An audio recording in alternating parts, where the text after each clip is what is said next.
Hello, everyone. My name is Abigail Cottingham. I am from Kansas City, Missouri, and I am a graduate student at the University of Nebraska-Kearney, working towards my master's degree in public history. This summer, I worked in the music division on the Martha Graham Legacy Project, specifically with the Helen McGee and Umania papers.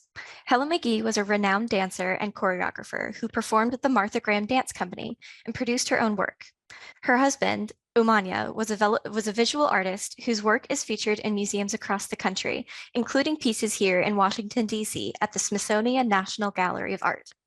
Their personal lives were intertwined with the art they created, and I want to share with you a few discoveries from this collection. On my first day working in the music division, my mentor presented me with a cookbook written by Omania.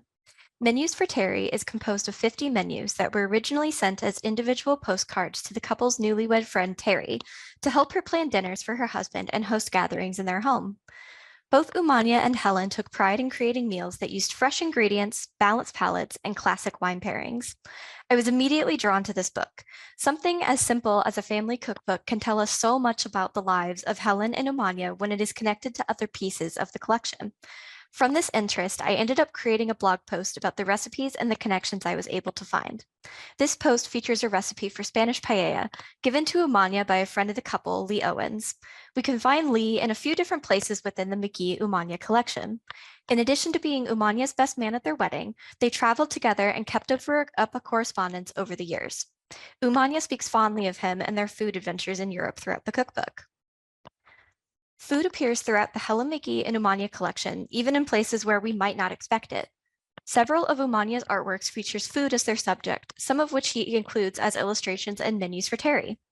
When recounting their travels to friends and family in letters, both Helen and Umania include the meals they enjoyed and the markets they visited. While living abroad in Paris, Helen writes a letter to her mother reminiscing about the fresh pecans from the trees behind her childhood home in Virginia. According to Umania's book, to make a long story short, the couple's first introduction occurred at a dinner party. There are even connections between food and performance materials. Menu number 5 describes a dinner party hosted for Helen's birthday that coincides with the closing night of the Broadway season of the Martha Graham Dance Company. Because we know Helen's birthday, have programs from the Martha Graham performances, and know the roles Helen portrayed in these performances, we can make an educated guess as to when this dinner took place and which dancers were invited to the party. Making connections between the performance materials, which document the importance of Helen and Umania's creative significance, and the everyday materials they accumulated helps us understand them as artists and human beings. Acknowledging this humanity increases the ways we can use their collections for years to come. After all, we may not all be dancers, artists, or sculptors, but we all prepare, eat, and connect through food. Thank you.